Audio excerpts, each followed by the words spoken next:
అన్నదాత అన్నదాత మీ అన్నదాత చెమటోడ్చి ఆహారాన్నందించే రైతన్న అనునిత్యం నీ కండదండగా నిలిచే నేస్తం ఎవరన్నా అన్నదాత అన్నదాత మీ అన్నదాత.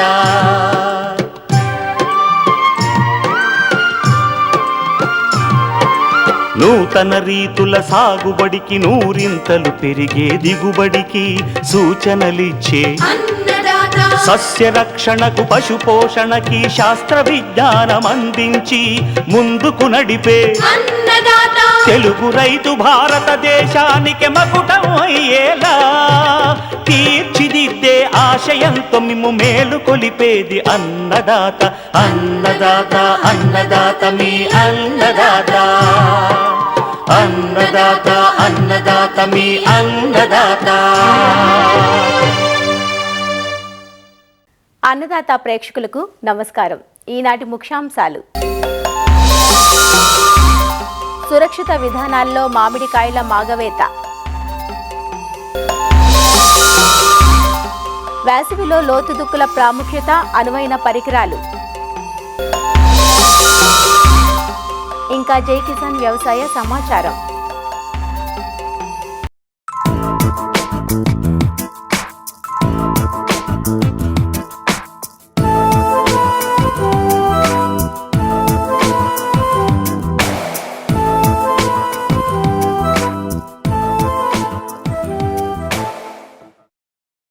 వేసవి కాలం వచ్చిందంటే ప్రతి ఒక్కరికి తినాలనిపించే పండు మామిడి.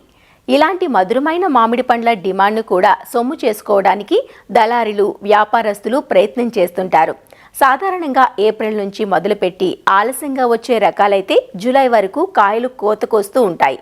మామిడికాయలు ఫిబ్రవరి, మార్చి మాసాల నుంచే అపరిపక్వ కాయలను తెంపి ప్రాణాంతకమైన కాల్షియం కార్బైడ్ లాంటి మందులను వేసి మగ్గపెడుతున్నారు.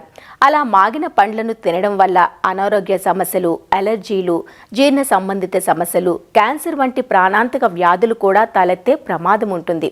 నిషిద్ధ కార్బైడ్ను ఎట్టి పరిస్థితుల్లోనూ వాడకూడదు. అనుమతించబడ్డ ఇత్రిల్ను సురక్షిత పద్ధతిలో మాత్రమే వాడుకోవాలి. అంతేకాకుండా పక్వానికి వచ్చిన పండ్లను కోసుకొని సహజ సిద్ధమైన సురక్షిత పద్ధతుల్లో మాగించినట్లయితే పండ్లు మధురంగా ఉండటమే కాదు, ఆరోగ్యానికి ఎలాంటి హాని చేయవంటూ మామిడికాయల మాగవేత్తపై శ్రీ కొండా లక్ష్మణ్ ఉద్యాన విశ్వవిద్యాలయం సంగారెడ్డి ఫల పరిశోధన కేంద్రం కీటక విభాగం శాస్త్రవేత్త ఏ నితీష్ కుమార్తో మా ప్రతినిధి శేఖర్ ముఖాముఖి ఇప్పుడు చూద్దాం. పండ్లల్లో రారాజు అయితే మామిడి పండు అంటాం. అయితే ఆ మామిడి పండును అయితే అమ్మడానికి చాలామంది ప్రైవేటు వ్యాపారస్తులు ఏం చేస్తారంటే అది లేత వయసులో ఉన్నప్పుడే మామిడికాయను కోసి దాన్ని వివిధ రకాల డేంజరస్ కెమికల్స్ వాడి అయితే వాటిని మాగబెడతా ఉన్నారు. అయితే దానికి సంబంధించి ఈ మామిడిని ఎలా మాగబెట్టాలి, వాటికి ఉన్నటువంటి యాజమాన్య పద్ధతులు ఏంటి అనేటువంటి విషయాల్ని మనతో పంచుకోవడానికి కొండా లక్ష్మణ్ బాపూజీ ఫల పరిశోధన కేంద్రం కీటక విభాగ శాస్త్రవేత్త నితీష్ గారు మనతో పాటు ఉన్నారు. అయితే మరిన్ని వివరాలు ఆయన అడిగి తెలుసుకునే ప్రయత్నం చేద్దాం. సార్, ముందుగా ఇప్పుడు ఈ మామిడి అనేటువంటిది మాగబెట్టడానికి లేత వయసులో చాలామంది వ్యాపారస్తులు కోసి డేంజరస్ కెమికల్స్ వాడి మామిడిని మాగబెడుతున్నారు. అయితే వాటిని మాగబెట్టడానికి ఏ విధమైనటువంటి యాజమాన్య పద్ధతులు పాటించాలి? ఈ మామిడి అనేది మనకి భారతదేశం యొక్క జాతీయ ఫలం అని కూడా చెప్పుకోవచ్చు. ఈ మామిడిలో మనకి ఎక్కువగా vitamin A, beta carotene, glucose, fructose ఇవి ఎక్కువగా ఉండటం వల్ల మన శరీరం ఎప్పుడైతే నీరసించిపోతుందో అటువంటి సమయంలో మనకి శరీరాన్ని ఉత్తేజపరచడానికి ఇవి ఉపయోగపడతాయి. ఈ మామిడి మనం తీసుకున్న ఆహారం జీర్ణం కావడానికి కూడా ఉపయోగపడుతుంది. కాబట్టి ఈ మామిడి అన్ని కాలాల్లో దొరకదు, కేవలం వేసవి కాలంలో దొరుకుతుంది. కాబట్టి ఈ వ్యాపారస్తులు ఎవరైతే ఉన్నారో అవి మామిడికాయలు పక్వానికి రాకముందే అటువంటి మామిడికాయల్ని కోసి ఈ మార్కెట్లో విక్రయం చేస్తున్నారు. ఎందుకంటే అధిక లాభాలు పొందాలని కృత్రిమంగా వాటిని మాగబెట్టి అమ్మటం జరుగుతుంది. పక్వానికి వచ్చింది అనేటువంటి విషయాన్ని ఏ విధంగా గుర్తించి ఏ దశలో కోయాలి? రకాలని బట్టి మామిడి సాధారణంగా పూత వచ్చిన 90 నుండి 120 రోజుల వరకు మామిడికాయలు రకాన్ని బట్టి పక్వానికి వస్తాయి. ఈ మామిడికాయలు ముదురు ఆకుపచ్చ రంగు నుండి మనకి లేత ఆకుపచ్చ రంగులోకి మారుతాయి. అంతేకాకుండా ఈ పక్వానికి వచ్చిన మామిడికాయల్లో మంచి సువాసన కూడా రావటం మనం గమనించవచ్చు అనమాట. కొన్నిసార్లు మనం చూసినట్లయితే కొన్ని పాట్లు పడతాయి అంటారు. అటువంటి సమయంలో కూడా ఈ మామిడికాయలు మనం పక్వానికి వచ్చాయని గుర్తించవచ్చు. శాస్త్రీయంగా మనం ఈ మామిడికాయలు ఏ విధంగా పక్వానికి వచ్చాయని గుర్తించాలంటే రిఫ్రాక్టోమీటర్ ద్వారా మనం ఈ మామిడికాయల్ని పక్వానికి వచ్చాయా లేదా అని మనం గుర్తించవచ్చు. 8 నుండి 10 బ్రిక్స్ రీడింగ్ వచ్చినట్లయితే ఈ మామిడి కాయలు చక్కెర శాతం తయారయ్యింది మామిడికాయలు అని గుర్తించవచ్చు. అటువంటి సమయంలో ఈ పక్వానికి వచ్చిన కాయల్ని మాత్రమే మనం కోసుకోవాలి. మామిడి అనేటువంటిది మాగబెట్టడానికి మనకు మార్కెట్లో అందుబాటులో ఉన్నటువంటి కెమికల్స్ ఏమని, అవి సురక్షితమైనటువంటి కెమికల్స్ ఏమేమి అందుబాటులో ఉన్నాయి? సాధారణంగా ఈ విక్రయదారులు ఏం చేస్తున్నారంటే మనకి అధిక లాభాలు పొందటానికి మనకి మార్కెట్లో ఈ కాల్షియం కార్బైడ్ని ఉపయోగించి మనకి ఎక్కువగా ఈ మామిడికాయలను కానీ ఇతర ఫలాలను కానీ మాగబెట్టడం జరుగుతుంది. అసలు ఈ కాల్షియం కార్బైడ్ ఏంటంటే ఇది కాల్షియం కార్బైడ్ అనేది మనకి ఎక్కువగా ఇండస్ట్రీల్లో కానీ ఫ్యాక్టరీల్లో కానీ ఉపయోగిస్తారు. ఇది ఒక రసాయనం అనమాట. ఇది నీటిలో కలిసినప్పుడు మనకి ఈ ఎసిటిలిన్ అనే వాయువును విడుదల చేస్తుంది అనమాట.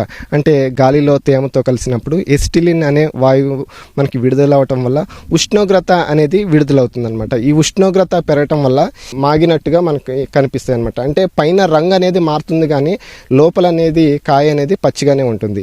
ఇది ఎక్కువగా ఈ కాల్షియం కార్బైడ్ అనేది మనకి వెల్డింగ్ షాప్లో కానీ ఈ స్టీల్ షాప్లో కానీ ఆ స్టీల్ పూత పూయటానికి వెల్డింగ్ చేయడానికి ఎక్కువగా ఉపయోగిస్తారు. మార్కెట్లో మనకి దాదాపు కేజీ వచ్చేసి మనకి 200 నుండి మనకి 300 వరకు ధర ఉంటుంది. అంటే చీప్గా దొరుకుతుంది అనమాట.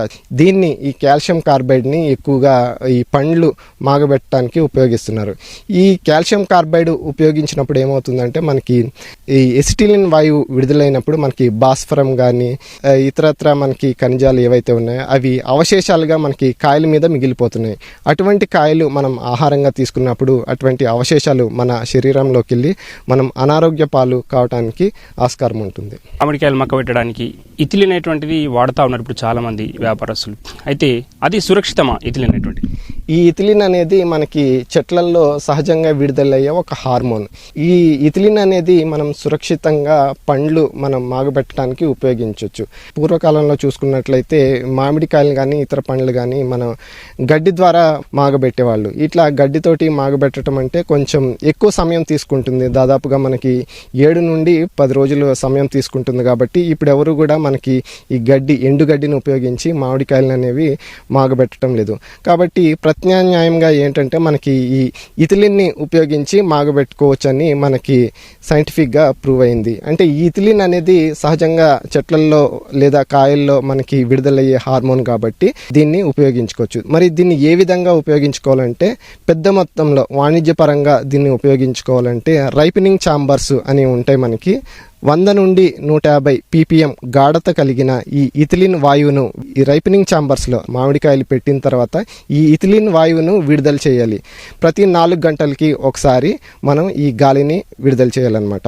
ప్రతి 12 గంటలకి ఒకసారి తలుపులు తీసి లోపల ఏవైతే కార్బన్ డైఆక్సైడ్ కానీ ఇతరితర వాయువులు విడుదలవుతాయో అవి బయటకు పోయే విధంగా మనం చూపించాలన్నమాట. 3 నుండి 4 రోజుల్లో ఈ యొక్క పండ్లు అనేవి తినడానికి ఆస్కారంగా ఉంటాయి. సాధారణంగా మార్కెట్లో మనకు ఇథిలిన్ అనేటువంటిది ఏ రూపాల్లో లభిస్తుంది? ఈ ఇథిలిన్ అనేది మనకి వాయు రూపంలో లభిస్తుంది, అలాగే ద్రవ రూపంలో కూడా కనిపిస్తుంది అనమాట. ఇళ్లల్లో తయారు చేసుకోవాలంటే ఇథిలిన్ ద్రావణాన్ని తయారు చేసుకోండి. ఇథిలిన్ ద్రావణం ఏ విధంగా తయారు చేసుకోవాలంటే మనకి 10 లీటర్ల నీటిలో 5 ml ఈ ఇథిరిల్ అని మనకి దొరుకుతుంది. ఈ ద్రావణంలో మనం కాయలు ముంచి 5 నుండి 10 నిమిషాలు ముంచి తర్వాత మనం గాలి చొరబడిని గదిలో పెట్టుకున్నట్లయితే 3 నుండి 4 రోజుల్లో కాయలు మనకి పక్వానికి వస్తాయి. తక్కువ ఖర్చుతో ఈ ఇథిలిన్ రైపెనింగ్ ఛాంబర్స్ తయారు చేసుకోవాలంటే మనకి ప్లేవుడ్ కానీ కార్డ్బోర్డ్ వుడ్ కానీ మనం దానితోటి మనకి ఈ చెక్క పెట్టెలు మనం తయారు చేసుకోవాలన్నమాట. ఈ చెక్క పెట్టెలు తయారు చేసుకున్న తర్వాత మనం ట్రేలల్లో నింపి మామిడికాయలను ఉంచి ఈ ఇథిలిన్ ద్రావణంలో ముంచిన కాయలు ఏవైతే ఉన్నాయో అవి మనం ఈ కాయల మధ్యలో పెట్టినట్లు అవి 3 నుండి 4 రోజుల్లో పండ్లుగా మారటానికి ఆస్కారం ఉంటుంది. అంతేకాకుండా మనకి ఇప్పుడు మార్కెట్లో ఈ ఇథిలిన్ అనేది మనకి వాయు రూపంలో దొరుకుతుంది. ఎన్-రైప్ అని, జీ-రైప్ అని రకరకాల పేరుతో మనకి దొరుకుతుంది అనమాట. ఈ ప్యాకెట్ల నుండి మనకి వాయువు విడుదలవుతుంది కాబట్టి అక్కడక్కడ పెట్టినట్లయితే కాయల మధ్యలో పండ్లుగా మారటానికి ఆస్కారం ఉంటుంది. 20 కేజీల కాయలకు వచ్చేసి సాధారణంగా 5 ప్యాకెట్లు సరిపోతాయని శాస్త్రవేత్తలు చెప్తున్నారు. ఈ ఎన్రైప్ ప్యాకెట్స్ ఏవైతున్నాయో వీటిని డైరెక్ట్ వాడచ్చా? వాటిని వాడే విధానం ఏంటి? ఈ ఎన్రైప్ ప్యాకెట్లో ఏంటంటే మనకి ముఖ్యంగా వాయువు అనేది విడుదలవుతుంది. ఆ ఎన్రైప్ ప్యాకెట్లు మనకి చించినట్లయితే లోపల చూసినట్లయితే గ్యాస్ అనేది ఉంటుంది, ఆ వాయువు అనేది ఉంటుంది. కాబట్టి ఏ విధంగా వాడాలంటే ట్రేలల్లో మనం నింపిన తర్వాత కాయలు ప్యాకెట్లను చింపి కాయల మధ్యలో పెట్టాలి. ఆ కాయల మీద పూయటం కానీ నీళ్ళల్లో కలిపి కాయలకు అందించడం కానీ చేయకూడదు. కాయల మధ్యలో పెడితే ఆ వాయువు ఏదైతే ఉందో అది విడుదలవుతుంది కాబట్టి పండ్లుగా మారతాయి కాయలు. ఇప్పుడు కెమికల్స్ వాడినటువంటి మామిడి పండ్లు కానీ సహజ సిద్ధంగా ఉన్నటువంటి మామిడి పండ్లను అయితే మామిడి ప్రియులు ఎలా గుర్తించాలి? సాధారణంగా సహజంగా పండిన మామిడికాయలు అంటే మనకి తీపి వాసన కలిగి ఉంటాయి. అటువంటి కాయలు మనం మార్కెట్లో పట్టుకుని చూసినట్లయితే అవి మృదువుగా ఉంటాయి. అంతేకాకుండా మనం నొక్కి చూసినట్లయితే అవి చాలా మెత్తగా ఉంటాయి. అదేవిధంగా చక్కెరలు మన కాయ అంతా కూడా మనకి విస్తరించడం వల్ల చిన్న చిన్న గోధుమ రంగులు మచ్చలు కూడా కాయల మీద చూస్తాం. ఇవి లక్షణాలు గుర్తించినప్పుడు ఇటువంటి కాయలు సహజంగా పండినవి అని మనం గుర్తించాలి. అవే కృత్రిమంగా మనకి రసాయనాలతో పండించిన కాయలు అయితే మనకి అవి నొక్కినప్పుడు మనకి గట్టిగా ఉండటం, మృదువుగా లేకపోవటం, పైన మనకి రంగు సంతరించుకున్నా కూడా లోపల మనకి పచ్చిగా ఉండటం, తెల్లగా ఉండటం, చప్పగా ఉండటం, తిన్నప్పుడు ఆల్కహాల్ వాసన రావటం లేదా మనకి రసాయనాల వాసన రావటం ఈ విధంగా ఉంటుందన్నమాట. అంటే మనకి ఇంట్లో కొన్ని టెస్టుల ద్వారా కూడా మనకి కాయలు కృత్రిమంగా పండించినవా లేక సహజంగా పండించినవా అని పరీక్షలు చేసుకోవచ్చు.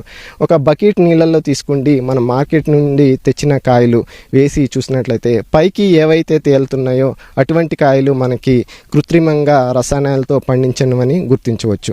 అలాగే లోపలికి ఏవైతే ఉన్నాయో బకెట్ లోపల మునిగి ఉన్నాయో అవి సహజంగా పండించిన కాయలని గుర్తించవచ్చు.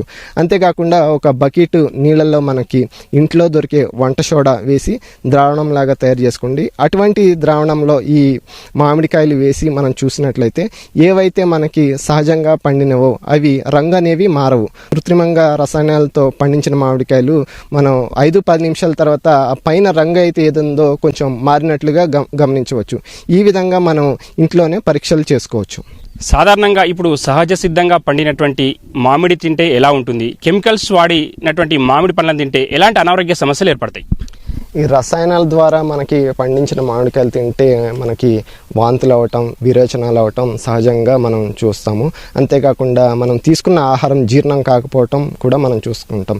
ఎందుకంటే ఈ మనకి భాస్వరం అనేది మనకి పండ్ల మీద అవశేషాలుగా ఉన్నప్పుడు అటువంటి ఖనిజాలు మన శరీరంలోకి వెళ్ళినప్పుడు మనకి దీర్ఘకాలికంగా చూసుకున్నట్లయితే ఇది నాడీ వ్యవస్థ పైన పనిచేస్తుంది. కాబట్టి మనకి తలనొప్పి రావటం, మతిమరుపు రావటం చూసుకోవచ్చు అనమాట. అంతేకాకుండా ఎక్కువ మోతాదులో ఎక్కువ పీపీఎం మన శరీరంలో ఈ యొక్క అవశేషాలు ఉన్నట్లయితే అల్సర్, క్యాన్సర్ వంటివి కూడా రావడానికి ఆస్కారం ఉంటుంది. కాబట్టి మార్కెట్లో నుంచి తెచ్చుకున్న కాయలను మనం శుభ్రంగా పారే నీటితో అంటే ట్యాప్ వాటర్లో శుభ్రంగా కడుక్కున్న తర్వాత వీలైతే ఆ మామిడి పైన ఏదైతే తొక్క ఉందో అది తీసేసి తినాలి. అంతేకాకుండా మార్కెట్ నుండి మనం తెచ్చుకున్న పండ్లను వీలైతే ఉప్పు నీటిలో కడిగినట్లయితే ఆ పైన ఏవైతే అవశేషాలు ఉన్నాయో రసాయన యొక్క అవశేషాలు అవి పోవటానికి ఆస్కారం ఉంటుంది. కాబట్టి తద్వారా మనం ఆరోగ్యకరమైన పండ్లు తీసుకోవటానికి అవకాశం ఉంటుంది. అయితే చాలా మంది వ్యాపారస్తులు ఏం చేస్తారంటే ఈ మామిడిని తొందరగా పక్వానికి తీసుకురావడానికి డేంజరస్ కెమికల్స్ వాడి వాటిని మాగబెట్టడం జరుగుతుంది. అయితే వాటిని ఒకవేళ ఈ డేంజరస్ కెమికల్స్ వాడితే చట్టపరంగా ఏమేమి చర్యలు తీసుకుంటారు? వాటికి సంబంధించినటువంటి అంశాలు చెప్పండి. ఈ ఆహార భద్రత విషయంలో మనకి ఈ ఎవరైతే ఆహారాన్ని కల్తీ చేస్తారో మనకి 1954-55లో మనకి చట్టాలు తీసుకురావటం జరిగింది. PFA యాక్ట్ అని కూడా చట్టం అని కూడా ఉంది. అంటే మనకి ప్రివెన్షన్ ఆఫ్ ఫుడ్ అడల్టరేషన్ అని మనకి ఒక చట్టం ఉంది. 1954లో మనకి తీసుకొచ్చారు. దీని ప్రకారం ఏంటంటే ఎవరైతే ఆహారాన్ని కల్తీ చేస్తారో మనకి అటువంటి వారికి కఠిన శిక్షలు ఉన్నాయి. అంటే మనకి ఈ మామిడిని కార్బైడ్ ద్వారా మనకి మాగబెట్టినా సరే దాని కిందకే వస్తుందన్నమాట. ఎవరైతే ఈ మామిడికాయలను ఈ కార్బైడ్ ద్వారా కానీ ఇతర చైనా పొడి ద్వారా కానీ ఇతర ఏవైనా కెమికల్స్ రసాయన కెమికల్స్ వాడి మనకి మాగబెడతారో అటువంటి వారికి కఠినంగా శిక్షలు ఉన్నాయి. దాదాపుగా మనకి 3 సంవత్సరాల వరకు అటువంటి వారికి శిక్ష పడే అవకాశం ఉంది. అంతేకాకుండా 5 లక్షల జరిమానా కూడా ఉంటుంది. అయితే మనకి భారతదేశంలో FSSAI అనేది ఆహార భద్రతలో ఎంత మోతాదులో మనకి ఏ కెమికల్స్ ఉండాలి, ఏ రసాయనాలు ఉండాలి, ఎంత ppm మనం తీసుకునే ఆహారంలో ఉండాలని FSSAI అనేది వాళ్ళు చూస్తున్నారనమాట.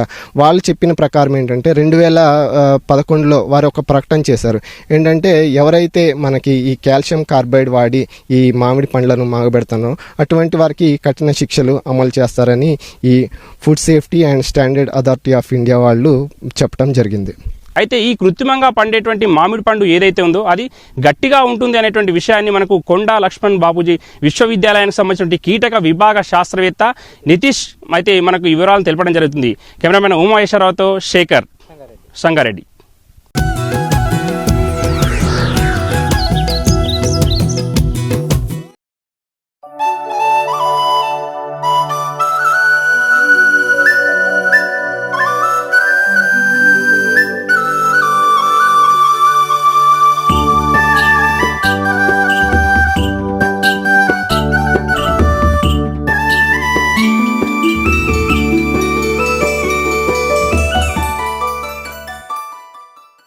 పంట భూములను వేసవిలో లోతుగా దున్నటాన్ని లోతు దుక్కులు అంటాం.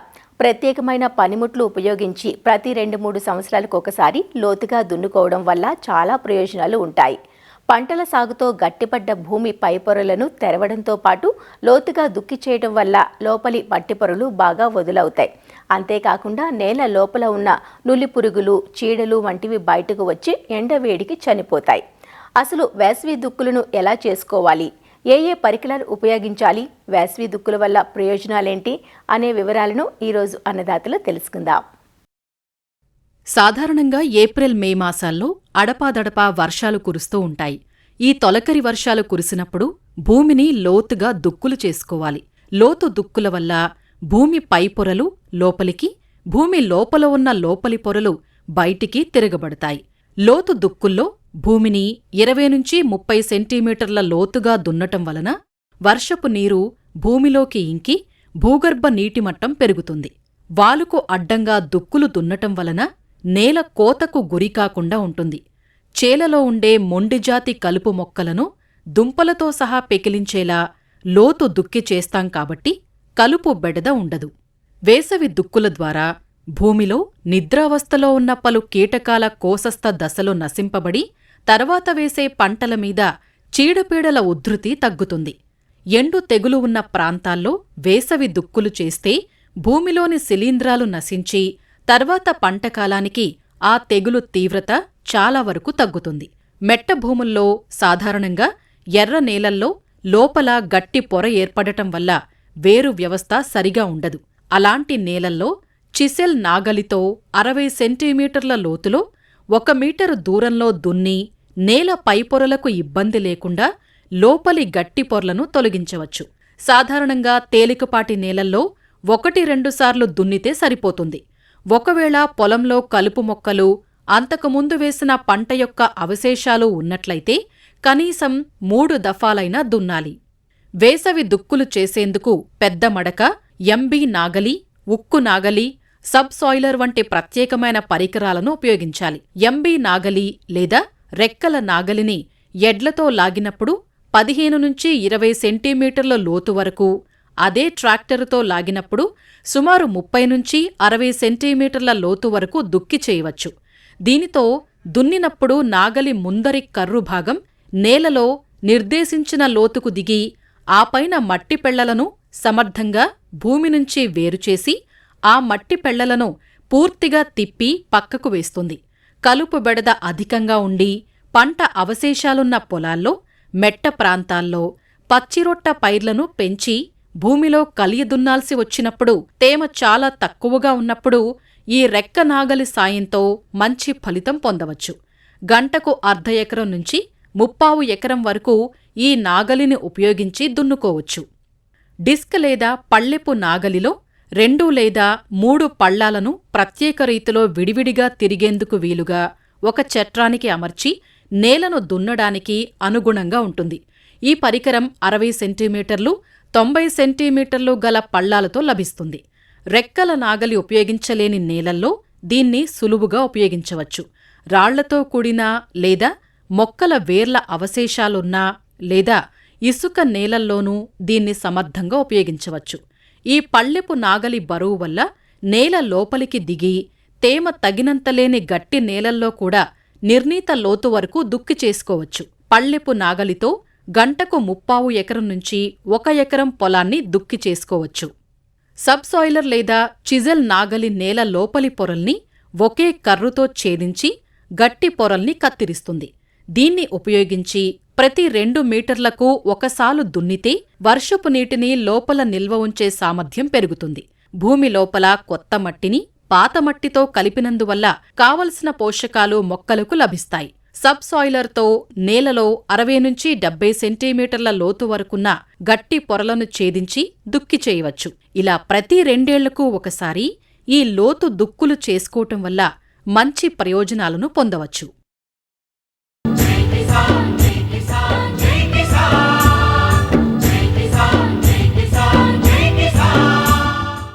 వ్యవసాయ సమాచారం ఇప్పుడు జై కిసాన్లో చూద్దాం.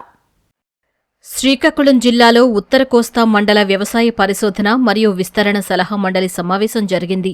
2 రోజుల పాటు జరిగిన సమావేశానికి ఉత్తర కోస్తాలోని వ్యవసాయ పరిశోధన కేంద్రాల శాస్త్రవేత్తలు, అధికారులు హాజరయ్యారు. 2026-2027 సంవత్సరానికి గాను వ్యవసాయ కార్యాచరణ ప్రణాళికను ఈ సందర్భంగా ఆవిష్కరించారు. తమ ప్రాంతంలో పంటల ఉత్పాదకత పెంచే దిశగా అందుబాటులోకి వచ్చిన నూతన వంగడాల గురించి శాస్త్రవేత్తలు చర్చించారు.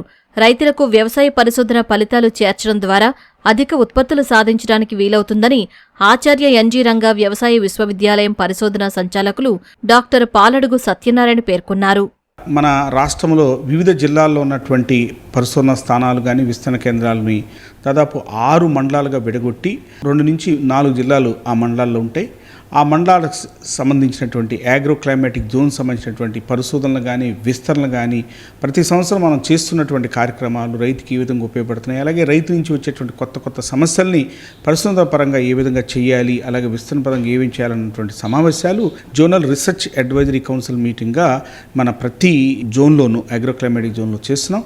ఉత్తర కోస్తా జిల్లాలకు సంబంధించినటువంటి ఉత్తర కోస్తా మండలానికి సంబంధించినటువంటి 3 జిల్లాలు అంటే పాత 3 జిల్లాలు తీసుకుంటే విజయనగరం, విశాఖపట్నం, శ్రీకాకుళం జిల్లాల్లో మనం ఈ సమావేశాలు నిర్వహించుకుంటున్నాం. ప్రధానంగా చూసినట్టయితే ఉత్తర కోస్తాలో వరి దాదాపుగా 10.5 లక్షల ఎకరాలు అటు ఖరీఫ్ రబీలోనూ సాగు చేస్తున్నప్పుడు అనేక రకాలు సాగులో ఉన్నాయి. కానీ ఈ రకాలు ఏవైనా సరే ఎప్పటికీ కూడా రైతు ఎంపిక చేసుకునే రకం చేను మీద పడిపోకుండా ప్రకృతి వైపరీత్యాలను అధిగమిస్తూ మంచి పంటతో పాటు మంచి నాణ్యత కలిగి చీడపీడలను తట్టుకునే తత్వం కలిగి ఉన్నప్పుడే ఆ రకం యొక్క సాగు రైతుకి ఇతోధికంగా ఉపయుక్తంగా ఉంటుంది. దీర్ఘకాలిక రకాలు చూసుకున్నట్టయితే మనం ఆర్జీఎల్ 25-37కి ప్రతిగా MTU 13-18 అలాగే MTU 12-62 తీసుకురావటం, దానికి ఆర్జీఎల్ కంటే కూడా ఇది మెరుగైనటువంటి దిగుబడులు నాణ్యత కలిగి ఉండటం కూడా మనం ఈ సమావేశాల్లో కూడా మనం క్రోడీకరించడం, అలాగే ఈ రకాలు ఎదజల్లుడు సాగు కూడా అత్యంత అనువుగా ఉన్నాయని చెప్పుకోవచ్చు. వీటితో పాటు మధ్యస్థ 140 రోజుల కాల పరిమితిలో స్వర్ణకు ధీటైన రకాలుగా అనేక రకాలు తీసుకొచ్చాం. అటు స్వర్ణకి 11-21కి BPT 50-0కి ప్రత్యామ్నాయంగా మనం తీసుకొచ్చిన రకాలు అటు 12-24 అవనండి, MTU 12-82 అవనండి, ఈ రకాలు అలాగే బాపట్ల కొన్ని రకాలు, ఈ రకాలన్నీ కూడా సాంప్రదాయంగా సాగు చేస్తున్న రకాలకి మెరుగైన దిగుబడులు ఇచ్చే రకాలుగా 12-62 కూడా మనం తీసుకురావడం, ఆయా ప్రాంతాలకు ఏ రకాలు అనుకూలంగా ఉంటాయి ఆ రకాల యొక్క సాగు వల్ల రైతుకి ఏ విధంగా ఉపయుక్తంగా ఉంటుంది, అలాగే మారినటువంటి మెకనైజేషన్ కానీ విలువ ఆధారిత ఉత్పత్తులు కానీ అలాగే నేల ఆరోగ్య పరిరక్షణలు కానీ లేదా సేంద్రీయ వ్యవసాయము అలాగే ప్రకృతి వ్యవసాయం మీద కూడా ఒక సమీక్షగా చేసుకుని ఆ ఏదైతే లేటెస్ట్ టెక్నాలజీస్ వస్తున్నాయో వాటన్నిటిని ఇందుట్లో మనం వాళ్ళకి తెలియజేస్తూ రైతులకి వీటిని పెద్ద ఎత్తున వ్యవసాయ అధికారుల ద్వారా తీసుకెళ్లే ప్రయత్నం, అలాగే ఆచార్య ఎన్జీ రంగా వ్యవసాయ విస్తరణ ద్వారా కూడా తీసుకెళ్లే ప్రయత్నం మనం చేస్తున్నాం. ముఖ్యంగా మనం పడేటువంటి వర్షాలని దృష్టిలో పెట్టుకుని ఆయా పంటలు ఆరుతడి పంటలుగా కూడా మనం చేయాల్సిన అవసరం ఉంది. కానీ ఖరీఫ్ సీజన్లో ఏంటంటే ఎక్కువగా వరి వేస్తూ ఉంటారు ఇక్కడ, కానీ ఇంకా ఆరుతడి పంటలు అటు మొక్కజొన్న కానీ జొన్న కానీ లేదా మనకి అపరాలు కానీ కూడా వేసే అవకాశం ఉంది, అలాగే వేరుశెనగ కూడా వేసుకోవచ్చు. కాకపోతే ఏంటంటే ఖరీఫ్ సీజన్లో కొన్ని ఇబ్బందులు ఉంటాయి కాబట్టి దాళవా సీజన్కి వచ్చినప్పుడు తక్కువ నీటితోటి 2 నుంచి 4 తళ్ళతోటి అటు వేరుశెనగ కానీ మనకి అపరాలు కానీ అలాగే మనకి జోవార్ కానీ ఈ పంటలు మొక్కజొన్న కానీ వేసుకోవచ్చు. అలాంటి పంటలను కూడా మనం ఇక్కడ ఎంకరేజ్ చేస్తున్నాం. ఏదేమైనప్పటికీ మనకి పంటల సరళలో మార్పు చేస్తూ ఒక సంవత్సరంలో 2 నుంచి 3 పంటలు పండిస్తూ ముఖ్యంగా ఈ పచ్చి రొట్టెలను కూడా ప్రోత్సహిస్తూ జీవన ఎరువులు కూడా దానికి మిళితం చేసి ఆ విధంగా రైతుకి ఉపయుక్తంగా ఉన్న ఉద్దేశంతో అనేక అంశాల మీద కౌన్సిల్లో జరిగింది. మెకనైజేషన్ మీద కూడా మనం బాగా విస్తృతంగా చర్చించుకోవడం జరిగింది. మరిన్ని విభిన్న అంశాలతో రేపటి అన్నదాతలో మళ్ళీ కలుసుకుందాం. నమస్కారం. అన్నదాతలు తమ సందేహాలు సమస్యలను 1-800-425-4085 టోల్ ఫ్రీ నంబర్లో ఉదయం 10 నుంచి 11 గంటల మధ్య పని దినాలలో సంప్రదించగలరు. ఈ కార్యక్రమాన్ని యూట్యూబ్లో www.youtube.com/అన్నదాత ఈటీవీ లింక్ ద్వారా వీక్షించవచ్చు.